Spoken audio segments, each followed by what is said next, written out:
multiple fission. Multiple fission is a special type of binary fission in which the cell is going to divide multiple times.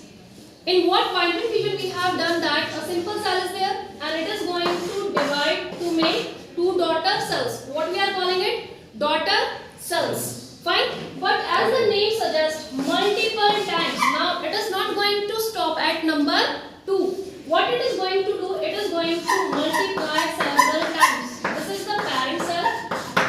This is the parent cell, and now it has been divided so many times. So how many daughter cells we are likely to get? These are so many. That is why we are naming this process as multiple fission. Multiple fission. समझ में आ गया? Daughter cell का number binary fission में कितना था? Y means 2. लेकिन multiple fission में वो जो सेल है क्या करता है? Multiple number of times mitosis करता है. तो जो आपके डॉटर सेल्स बन रहे हैं बेटा वो क्या होते हैं?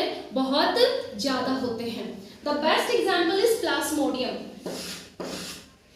एनसीईआरटी में जो आप डायग्राम देख रहे हैं प्लाज्मोडियम के सेल्स तो अंदर है बेटा. बाहर से जो रेड रेड चीज आप देख रहे हैं वो क्या है? आपका आरबीसी है. और ये जो मल्टीपल स्ट्रक्चर आप देख रहे हैं वो आरबीसी के अंदर अपना रिप्रोडक्शन कर रहा है. कहाँ रिप्रोडक्शन कर रहा है? आरबीसी के अंदर. और एक टाइम ऐसा आता है RBC is going to burst up. RBC is going to burst up and the chemical released after this bursting of RBC is known as hemozoin. Known as hemozoin. आपने मलेरिया में अगर देखा हो, मलेरिया में हमारे अंदर कौन एंटर कर जाता है? प्लाज्मोडियम. किसके थ्रू आया? फीमेल एनोफिलीज के थ्रू आया. फीमेल एनोफिलीज क्या है? First bench. He or she? Female. Nice. Why only female? Ma'am वो एग्री करती है. Very nice. Male mosquito is never going to bite us. Why? Because उसको reproduction नहीं करना है, उसको egg laying के process में involve नहीं होना है. Female are supposed to exhibit this reproduction in mosquitoes.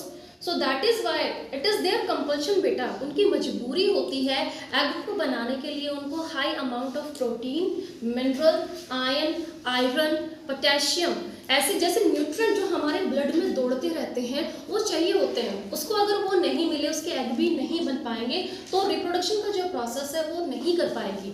Got it? तो ये आयंस को लेने के लिए मजबूरी में उसको ऐसे एनिमल्स को बाइट करना पड़ता है. Those blood is very very rich in proteins and minerals. समझ में आ गया? ठीक है. उसको क्या करना है? रिप्रोडक्शन, एग लेइंग का प्रोसेस करना है. तो ऐसे जब वो अपनी प्रोबोसिस जो उसकी नीडल लाइक स्ट्रक्चर होती है हमारी जो आर्टरीज या वेन्स है उसके अंदर उसको जब इंसर्ट करती है तो हमारा जो ब्लड है उसके सलाइवा के कांटेक्ट में आ जाता है. There is a contact of fluid to fluid और उसके सलाइवा में कौन बैठा रहता है? प्लाज्मोडियम. क्या था? प्लाज्मोडियम. एक टाइप का प्रोटोजोआ है, माइक्रो ऑर्गेनिज्म है. तो ऐसे ही एंटर करता है. सबसे पहले जाएगा लिवर के पास. लिवर के पास क्यों? और किसने उसको डायरेक्शन दी? हाँ भाई आगे से लेफ्ट फिर राइट और वो हो रहा लिवर वहाँ पे चले जाओ. लीवर में जो हमारे ग्लाइकोजन होते हैं, एडिपोसाइट्स टिश्यूज होते हैं, हेपेटिक टिश्यूज होते हैं वो लार्ज अमाउंट में होते हैं. कहने का मतलब ये है कि एनर्जी का भंडार है लीवर. जब आप फास्ट करते हैं या खाना नहीं खाते हैं 2 मिनट में आप मर नहीं जाएंगे, लेकिन जैसे ही ऑक्सीजन की सप्लाई 2 मिनट के लिए कट होती है ऑफलाइन हो जाओगे बेटा. Got it? और ये जो चीज है ये कहाँ से आई है? क्योंकि लीवर उस टाइम पे आपको सपोर्ट करता है. 4 दिन एक इंसान को हम खाना नहीं देंगे, ही और she is going to survive. लेकिन आपने सोचा नहीं कि उसको ग्लूकोज कहाँ मिल रहा है. ट्रिलियंस ऑफ सेल को हर एक सेकंड ग्लूकोज चाहिए. Glucose plus oxygen combine together respiration के 3 पाथवे. पूरा प्रोसेस कहाँ से स्टार्ट हो रहा था? ग्लूकोज, पायरुवेट और पायरुवेट के बाद 3 पाथवे निकल रहे थे कि नहीं निकल रहे थे? Plenty of oxygen, scarcity of oxygen and complete absence of oxygen. तो ग्लूकोज बेटा एक एक सेल को चाहिए. ग्लूकोज वो वेट करते रहते हैं कब ग्लूकोज आएगा, कब हम एनर्जी प्रोडक्शन को स्टार्ट करेंगे. और ये एनर्जी प्रोडक्शन ही उनको लिविंग बनाती है. तो यहाँ पे ग्लूकोज को ढूंढने के लिए, एनर्जी को ढूंढते ढूंढते पहले जाते हैं वो लीवर में. लीवर में अपनी पॉपुलेशन को ग्रो करते हैं, फिर लीवर को टाटा बाय बाय कह के अटैक करते हैं आरबीसी पे। ये डायग्राम सबको समझ में आ गया? ये जो आरबीसी पे आप डॉटेड डॉटेड रेड कलर के पिगमेंट्स आप देख रहे हैं, दिस इज हीमोग्लोबिन। और रेड डॉटेड क्या है एनसीईआरटी में? हीमोग्लोबिन। और आरबीसी के अंदर किसकी ग्रोथ हो रही है? प्लाज्मोडियम। और वो भी कौन सा फिशन कर रहा है? Multiple fission. तो एक टाइम ऐसा आता है इसका नंबर ज्यादा हो जाता है बच्चा, और यहाँ पे वो बस्ट आउट हो जाता है। बस्ट आउट होने के साथ साथ हेमेजोइन नाम का केमिकल रिलीज होता है, जो आपको मलेरिया में जो फीवर आता है ना, तो उसमें पेशेंट को शिवरिंग होती है, वो कांपता है। तो जब अंदर आरबीसी आपके रप्चर होते हैं ना, ऐसी सर्दी में होता है, अगर आपने अपने आप को प्रोटेक्ट नहीं किया है, आप शिवरिंग स्टार्ट कर देते हैं, और उस शिवरिंग का अगर हम बायोलॉजिकल मीन देखते हैं तो अंदर आपके आरबीसी ऐसे फूट रही हैं, वो बर्बाद हो रहे हैं। Got it? और आरबीसी जैसे ही बस्ट अप होते हैं, क्या निकलता है? हेमेजोइन। और वो हेमेजोइन ही आप में शिवरिंग को स्टार्ट कराता है। एक नॉर्मल फीवर है, ठीक है, उसमें टेम्परेचर तो हाई जाएगा, लेकिन वो इंसान कांपेगा नहीं, ठीक है, रेस्ट कर रहा है, हम उसको टैबलेट्स दे देते हैं और उसका टेम्परेचर नीचे आ जाता है। लेकिन जिसको मलेरिया है, बार बार तो बुखार आएगा और शिवरिंग के साथ आएगा। Got it? तो कभी भी अगर शिवरिंग हो रही हो तो अंदर देख लेना, RBCs are damaging, RBCs are damaging. Got it? Multiple fission के बाद दो प्रोसेस आते हैं, फ्रेगमेंटेशन एंड रीजनरेशन। दोनों काफी सिमिलर हैं। So many organisms we are having on our planet, जहाँ पे जिसको अगर हम लिजर्ड की ही बात करते हैं, उसकी अगर जो टेल है उसको बीच में से अगर हम कट कर देते हैं, थोड़े दिन बाद देखेंगे वो जो टेल है वो दोबारा रीग्रो हो जाती है। यस और no? This is what we call बेटा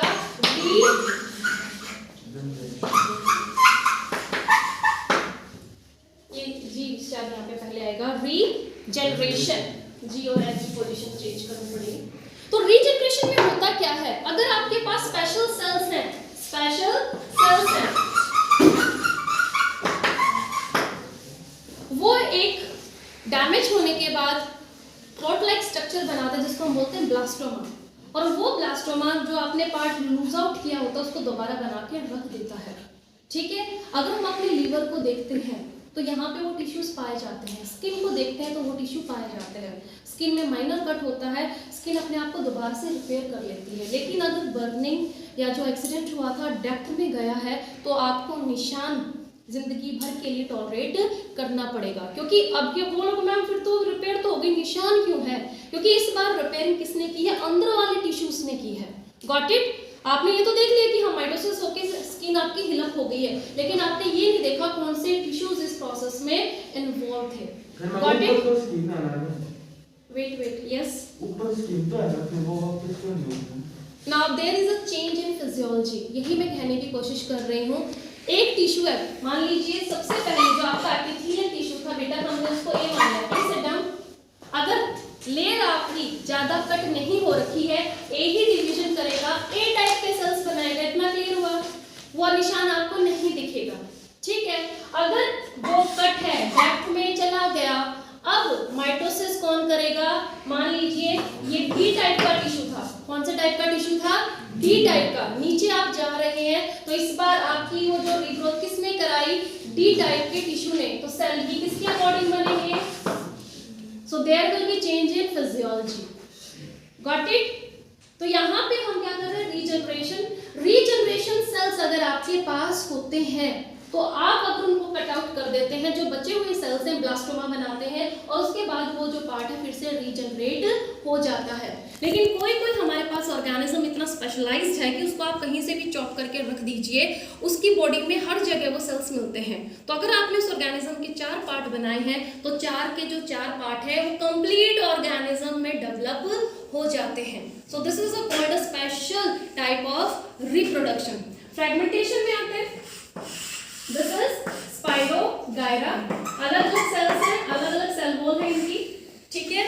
अगर हम इसको यहाँ से कट लगा देते हैं, again 1 2 and 3, so these portions are going to behave like a complete organism। उनको फर्क नहीं पड़ता कि पीछे 2 और 3 है कि नहीं है, या 3 को फर्क नहीं पड़ता आगे वाले कंपार्टमेंट है कि नहीं है।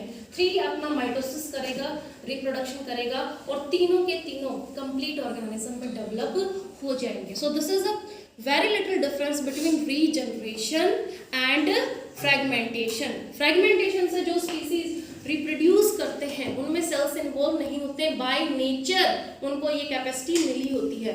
रीजनरेशन जैसे मैंने आपको बताया ऑर्गेनिज्म टू ऑर्गेनिज्म वेरी करता है।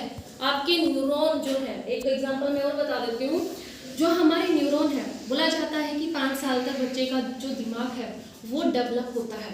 5 साल बाद आप उसको लर्निंग के प्रोसेस में इन्वॉल्व कर सकते हो, लेकिन बायोलॉजिकल जितने न्यूरॉन्स बनने थे वो बन चुके हैं, ब्रेन अभी फुली डेवलप्ड हो चुका है।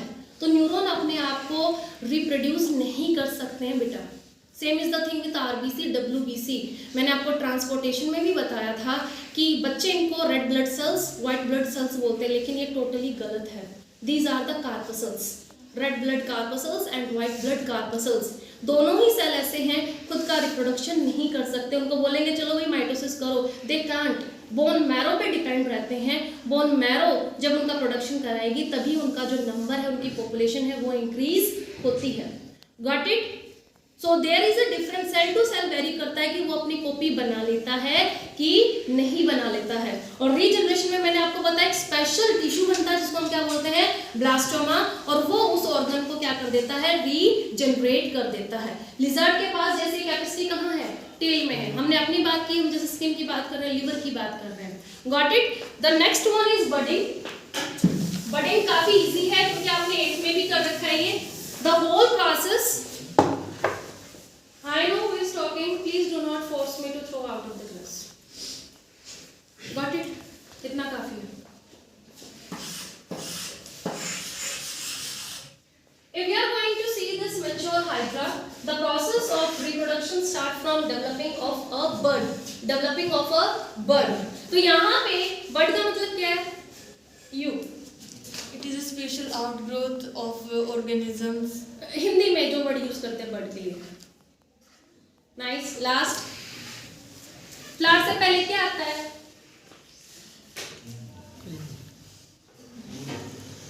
सेकेंड लास्ट, बैठ जाइए। कली नाम सुना है हिंदी में? तो ये वर्ड का मतलब हिंदी में कली होता है, ठीक है। फ्लावर से पहले आप उसको देखेंगे, पेटल्स ऐसे नहीं ग्रो के आती है, मैच्योर फ्लावर नहीं होता है। पहले उन पेटल्स को सेपल्स कवर अप करी जाती है। यस और नो? क्योंकि सेपल्स को पता है अंदर जो हमारे पेटल्स हैं अभी मैच्योर नहीं हुए, उनका ग्रोथ एंड डेवलपमेंट का प्रोसेस चल रहा है, तो सेपल्स को कवर अप किए रहते हैं ना। धीरे धीरे सेपल साइड में हो जाते हैं, अंदर से निकल के कौन आता है, पेटल्स। तो ऐसे ही मैच्योर ऑर्गेनिज्म पे सबसे पहले outgrowth, very good, this is outgrowth only. जैसे हमारे पिंपल्स है, एक्नेज है, आउटग्रोथ होती है। After some time it is going to develop like a complete organism. जब इसको ये लगता है कि हाँ कंप्लीट ऑर्गेनिज्म अब डेवलप हो गया है, now this bird can take care of itself, तो ये मेन पेरेंट जो था उससे डीअटैच हो जाता है। Got it? तो ऐसे ये जो हमारा बर्ड था अब मैच्योर हो चुका है, now it will be behaving like a complete organism. So where we have started this process in the form of a bird. तो यहीं से इसका नाम क्या आया है, बडिंग। हाइड्रा है, ईस्ट है, फंगस है, ये कॉमन टाइप है बडिंग को रिप्रेजेंट करने वाले। और जहां पे फंगस का नाम आता है वहां आता है स्पोर फॉर्मेशन। जो लेदर के आर्टिकल्स हैं या फिर आपने कोई चपाती रख दी, अच्छे से उसको स्टोर नहीं किया, या फिर पिकल है, तो उसमें जो एक वाइट सी ग्रोथ होती है, कितने बच्चों ने देख रखी है? लेदर के आर्टिकल्स खराब हो जाते हैं, वो अचार आपने अच्छे से नहीं रखा है, उसमें कुछ वाइट निकलाता है। कम ऑन, बाकी सारे एलियन है क्या? नहीं देखा किसी ने कुछ चीज को सड़ते हुए वाइट जो चीज आ जाती है पहले? Okay boys, come on. किसी को कुछ इंटरेक्ट करना है? हम देयर, अभी मैं क्लास में ही हूँ। एंड्रोल, second last. So this thing is known as fungus। जो मैं आपको ये आउट ग्रोथ बता रही हूँ कि वो जो वाइट आप देख रहे हैं लेदर पे या फिर किसी और चीज पे, तो वो अगर आप माइक्रोस्कोप में ऑब्जर्व करते हो उसका स्ट्रक्चर कुछ ऐसा लगता है। This is mycelium, this is sporangium. और इस स्पोरेंजियम में छोटे छोटे टाइनी स्ट्रक्चर्स क्या होते हैं, spores. What these are known as spores, and this ball like structure is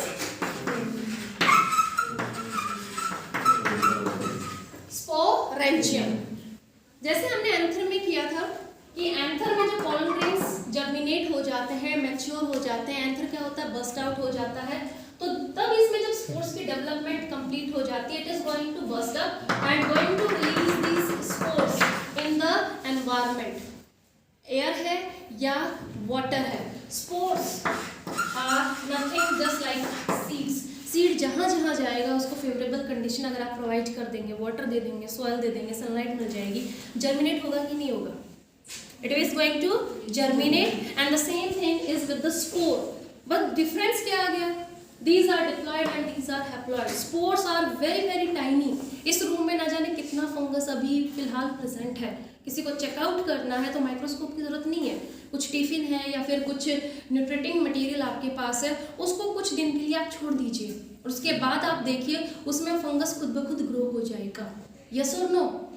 और दूसरा एग्जांपल मैं दे रही हूँ, अगर आपने किसी फ्लावर पॉट में कहीं से सॉइल कलेक्ट की है कि हाँ मुझको मैरीगोल्ड लगाना है, आप देखते मैरीगोल्ड तो बाद में आएगा भी या नहीं आएगा तो दूर की बात है, पहले ग्रास जरूर उग जाता है, खुद ब खुद उगता है कि नहीं उगता है। एक खेत में आप देख लीजिए, पहले आपके वो जो मेन क्रॉप है, पल्स है, उसके प्लांट्स नहीं निकलते हैं, ग्रास आता है कि नहीं आता है? ग्रास की सीड किसने लगाए? Because again grass reproduce with the help of spores, और ये बेटा उस सॉइल में ऑलरेडी वहाँ पे प्रेजेंट थे। आपने जैसे ही उसको फेवरेबल कंडीशन प्रोवाइड की, उसको वाटर मिला, ह्यूमिडिटी मिली, वो फिर से जर्मिनेट कर जाते हैं। ऐसे ही फंगस हर जगह है। What you are going to remember is the advantage of spore formation reproduction. सबसे पहली बात, these are produced in very high number. Number इनका क्या होता है? बहुत ज्यादा, कुछ मिलियंस में। वो आपको मे बी वो जो आप बोल रहे हैं कि फंगस की ग्रोथ हो जाती है, इतनी छोटी सी नजर आ रही है, लेकिन उस पर अगर आप टच करके देखेंगे ना, ये जो सीजन चल रहा है आपको गार्लिक में भी दिखाई देगी, कुछ ग्रीनिश स्ट्रक्चर आ जाता है, तो यहाँ पे अगर आप उसको टच करेंगे वो चीज आपके हाथ पे लग जाती है। These are the spores only. Got it? These produce in very high number, और इसीलिए एनवायरमेंट में, एयर में, वाटर पे, यहाँ पे कोई अगर मीडियम है, डस्ट पार्टिकल है, हर जगह ये प्रेजेंट होते हैं। सबसे पहले एडवांटेज क्या मिली? These are produced in very high number. तो इसीलिए एंजियोस्पर्म के बाद पूरी अर्थ पे जो सबसे ज्यादा स्पीसीज मिलता है वो है फंगस। क्या है? फंगस। इसलिए वो हर जगह प्रेजेंट है। Next thing is these are having very very less weight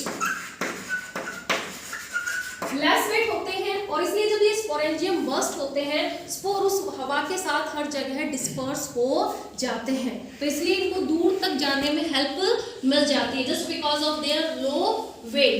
third thing is sporocarp. This is very very important. Sporocarp जो एक स्पोर होता है उसको नेचर में ऑलरेडी कवरिंग दे रखी है, जिसको हम क्या बोलते हैं? स्पोरोकार्प। और इसीलिए ये कुछ ईयर्स तक एयर में ही सस्पेंडेड है, लेकिन जर्मिनेट नहीं होंगे।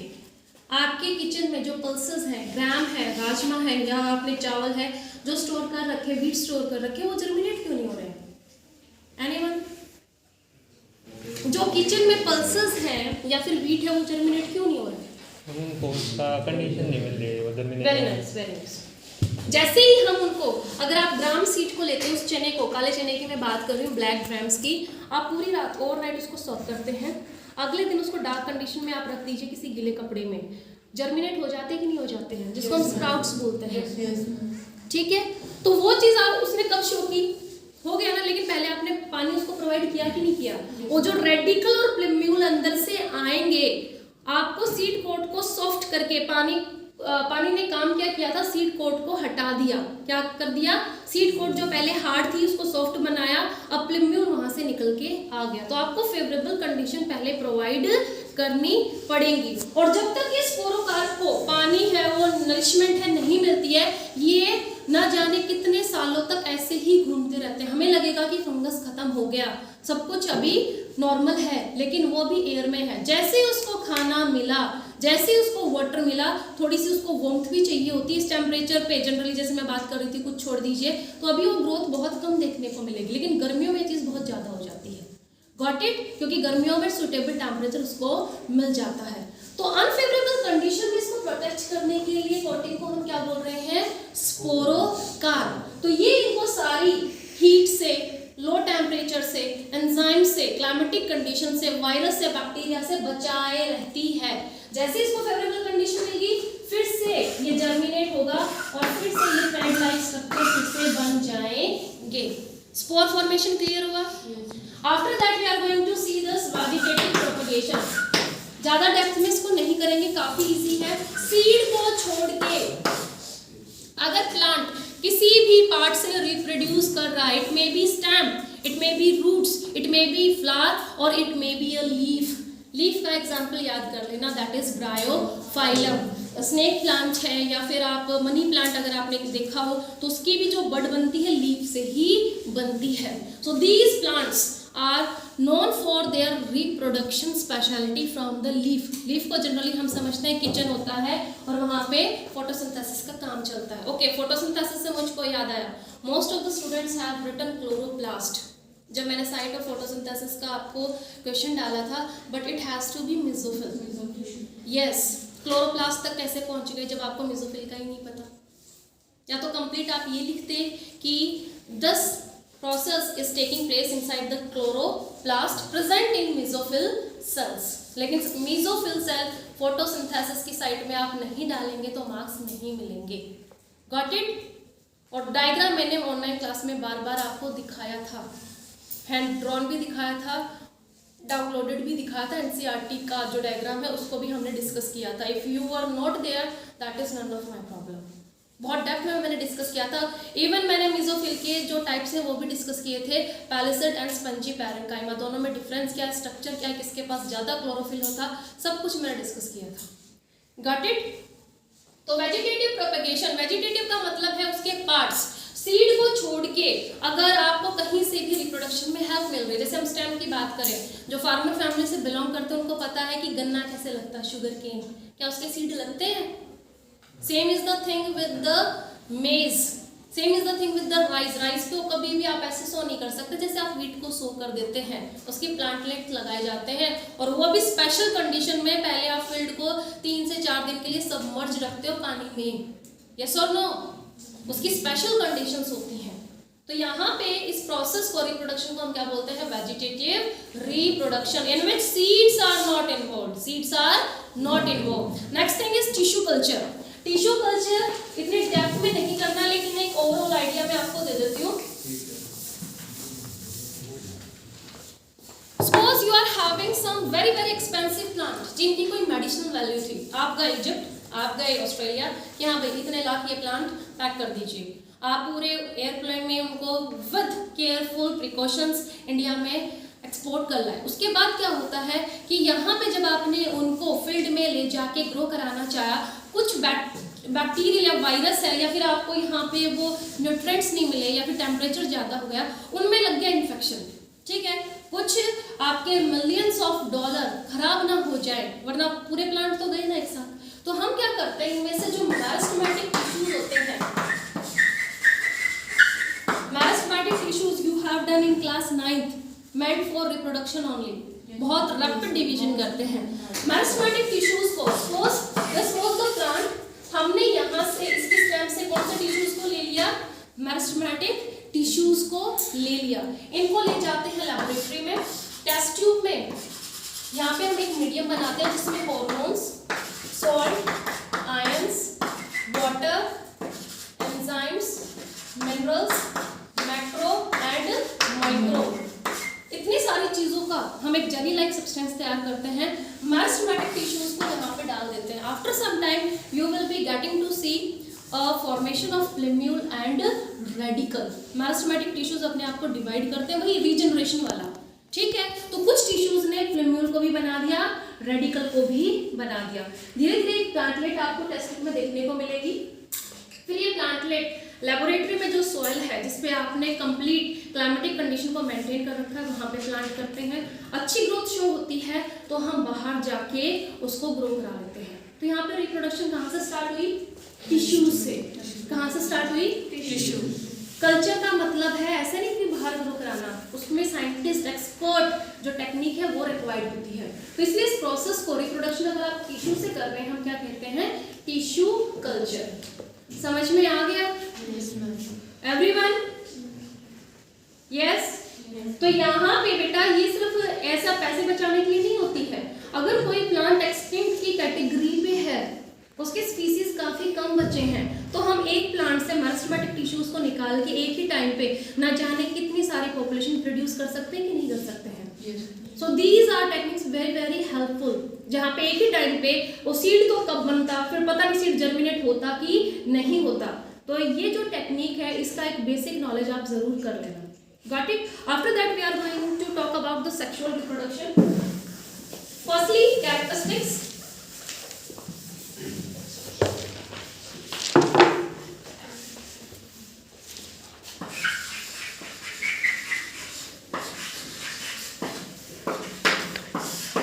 Okay, one by one आप इसके फीचर्स बताते जाएंगे।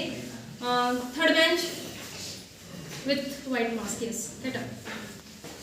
सबसे पहले क्या रिक्वायरमेंट होती है सेक्सुअल रिप्रोडक्शन? कुछ भी इसका फीचर कि मैम इसमें ऐसा होता है या ऐसी रिक्वायरमेंट चाहिए। डन, स्टार्ट करना। यू बेटा? Fusion of gametes. Nice. Okay, gametes तक पहुंचने से पहले हम स्टेप बाय स्टेप देखते हैं। Two parents are involved, yes और no? Yes. It could be 2 males or 2 females. One male. Why? Last. Yes. Why not 2 males and 2 females? She has said gametes. ठीक है, 2 sperm ले लेते हैं। Male number 1, male number 2, 2 sperm ले लिए, हो जाएगा रिप्रोडक्शन। Why? ले तो लिए 2 गैमेट। जिसको बोलना है प्लीज खड़े होके बोलिए। क्लास आपकी है, टीचर भी आपकी ही है, ठीक है? किसी दूसरे स्कूल से आके क्लास नहीं करेंगे। थोड़ा बोलना सीखिए, रबिश नहीं, रबिश तो आपको बहुत आती है। Yes, you want to try? Okay, 2 parents are involved, but these has to be of different sex or you can say gender. Why so?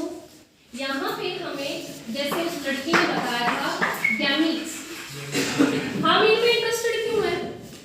Why girls need 1 sperm just because of their genetic requirement.